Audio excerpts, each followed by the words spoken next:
Okay, so yeah, my name's Roger. I'm a co-founder of Extinction Rebellion. As probably most people know, I do some videos, so here's another video. So I've been in prison for a while, so I haven't done a video for quite a while. I haven't done anything since October, the October Rebellion.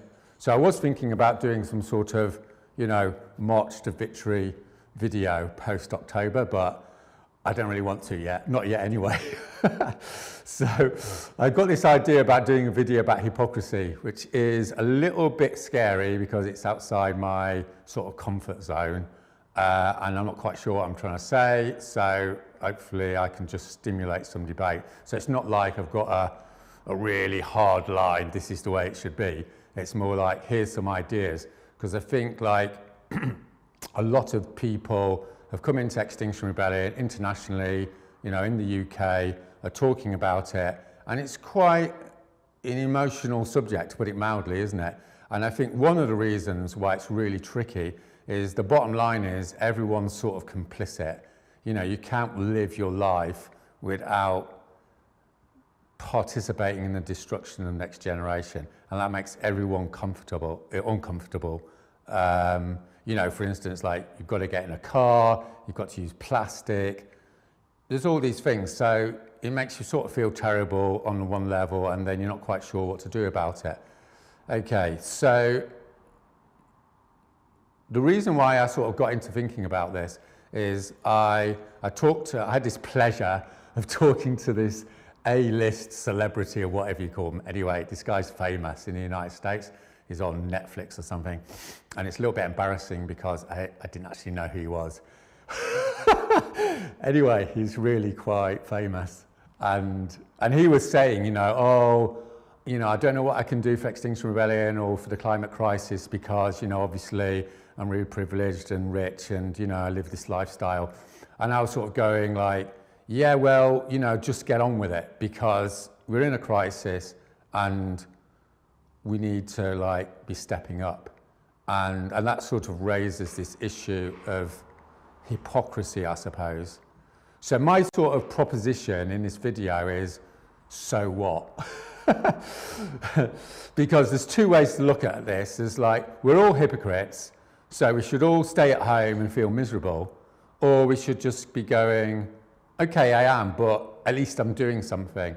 And I think Extinction Rebellion, as I'll try and explain in a minute, is based upon this idea that we're not about judging ourselves, because at the end of the day, if we're judging ourselves, no one's actually going to do anything because people are too scared of being called out and all the rest of it. So I want to give a moral reason around why hypocrisy is okay, or at least getting on with stuff even though you're a hypocrite is okay. So the sort of moral reason is pretty obvious, and without being too Christian and everything, it's like an eye for an eye and the whole world's blind, as Gandhi said. So it's like, yeah, you're really crap, I'm really crap, we can all destroy ourselves, but at the end of the day, we're all dead. So that doesn't seem like a sensible idea, and there's this sort of thing, isn't there, that he without sin throw the first stone, is that right? I'm not very well up on the Bible, but anyway, it's the same idea, isn't it? Is we can all lay into each other, but the person that's not complicit, stand up first. Well, no one's going to stand up, right? Because on one level, we're all complicit.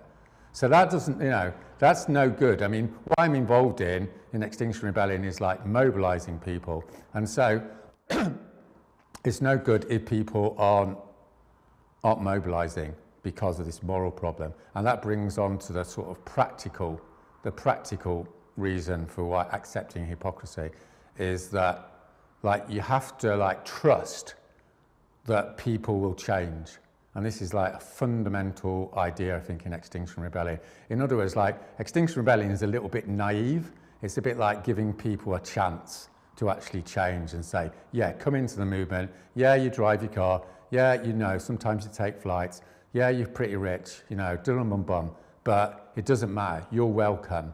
And you have to be sort of naive. And I think there's a point of view that says that naivety is actually quite good, because the opposite of naivety is cynicism. And all cynicism is don't actually do anything. That's the bottom line of cynicism. Well, that sounds cool, but if no one does anything, we're all fucked. So, you know, let's not be cynical. Let's be naive for a change. And, you know, that makes you vulnerable and what have you, but it means people can come in and, you know, make a contribution. And this connects obviously with the idea of judgment. And one of the big things in Extinction Rebellion is no naming and shaming. And this, I think, is like a massive challenge, because as everyone knows, you know, you can go to a lot of political meetings and before you know it, someone's telling you why you're not a good person. Well, you know, that's not helpful. Let's put it like that. And, you know, I found through my research and things, the biggest reason people don't get involved in social movements is they're scared of being called out. For a very good reason, because they are pretty shitty people maybe, but that's not the point. If you want to get people into a mass movement, you've got to be welcoming. You know, that literally means people come through the door and you speak to them, small talk, you know, a cup of tea, sit down, what's your story? This is what's happening, you know, on the climate crisis. These are the things you can do. Keep it like nice and straightforward. No one sort of telling everyone, you know, why they're sinners and all that routine. So there's a number of like practical ideas out of this. And I suppose what Extinction Rebellion is trying to do is be inclusive in a particular way, which is about not judging people. And I think there's like a practical arrangement here, which might be useful for extinction groups around the world, or if you're setting something up, is that really like, if you're joining Extinction Rebellion, what you've done in the past is not that important. In fact, it's not important, because the bottom line is whatever you've done in the past is the past. No one can change it, you know. And the same to a certain extent with your views. Like your views aren't particularly that important. What's most important in Extinction Rebellion is your behaviour, how you treat people here and now, in this meeting, you know, on this demonstration, when you're sitting on the road. Are you treating other people with respect? You know, are you being kind to people? Are you listening to people? That sort of thing. Those are the things which like enable people to come into a social movement space, into Extinction Rebellion. And I think, I'm not sure about this one, but I think there's some sort of irony that the actual fact that we are hypocrites actually can lead to a greater humility. You know, it's not like saying, I'm great, you know, I'm Roger Hallam, I've got the answers now, you know, I'm a bit of a fucker too. You know, we've all messed up. You know, we're all trying to, you know, do the best we can. And that creates a certain humility. And this is like a different sort of politics where people are coming in from a humble point of view. You know, I'm not that great, but I want to make a contribution, rather than coming into the space going, hey, you know, I'm great, I know the situation, my politics are right, you've got to do what I say. You know, that's not really going to work very well. And I think this leads on to a few sort of points here, which is like Extinction Rebellion, as I understand it, and I think a lot of people understand it, is that it's a cultural and a spiritual movement as well as a political movement. And I'm not saying that because, you know, I'm trying to be cool and it's all these different things for different people. Like, there's a really practical, good reason why it has to be cultural. You know, it has ways of treating people, it has to be spiritual. It needs to be thinking about what it is to be human, what it is to die, what it is to live a good life. You know, these deep questions. By spiritual, I don't mean, you know, going to church and all that stuff. I just mean thinking more deeply about what the hell's going on. And I think the reason why that's important practically is that any political movement can't actually be sustainable unless it's got a clear set of ethics, a clear culture, a way of doing things, and ultimately this spiritual basis that brings people together. So it's not like we're trying to be clever by saying we want to be spiritual and cultural. Like, it's a smart move, and the political work we do isn't really going to work unless we have this like holistic approach. And I think this is one of the things that attracts people. And obviously this is really tricky for a lot of political people that criticize exercise. They don't really get that it's trying to do something quite deep and open and inclusive. And, you know, it's quite vulnerable as a result, because we, you know, don't really quite know how to do it, but, you know, we're having a go. And I think then this connects with this idea of fear. And I've got this idea like fear is our biggest enemy. You know, like, and there's an irony here, because obviously, like, a lot of fear leads to sort of vulnerability, but the vulnerability is actually our strength. So, you know, like for example, you know, I love doing these videos, but I sort of hate it as well because I'm sort of like on the spotlight. And, you know, I'm quite good at being criticized. I'm quite tough, but at a certain point, you know, I just want to go and curl up on a bed and disappear because I just feel really shitty about myself. And I think a lot of us are like this. You know, we're not like really hard-skinned, we're quite sensitive. But that sensitivity and vulnerability is actually our strength. And it's like the following day, you get up and you carry on, you know, and you learn to overcome that fear. And the more that we can support each other and create this supportive, non-judgmental culture, the more we can overcome this fear. And overcoming the fear, of course, is what leads us to resist in an effective way. And so look, finally, like, I think this connects with the whole big picture, right?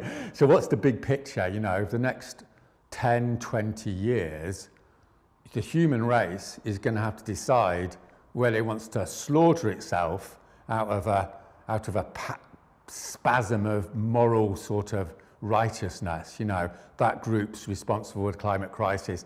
That group's, you know, responsible for letting us down. Everyone's going to have a good excuse to literally kill each other because we're in this total mess. So we're going to have to make this fundamental choice of, are we going to destroy ourselves because we're all hypocrites, because we've all engaged in this terrible act of injustice? Or are we going to come together in an equitable way, of course, and resolve our differences on the basis of our common humanity?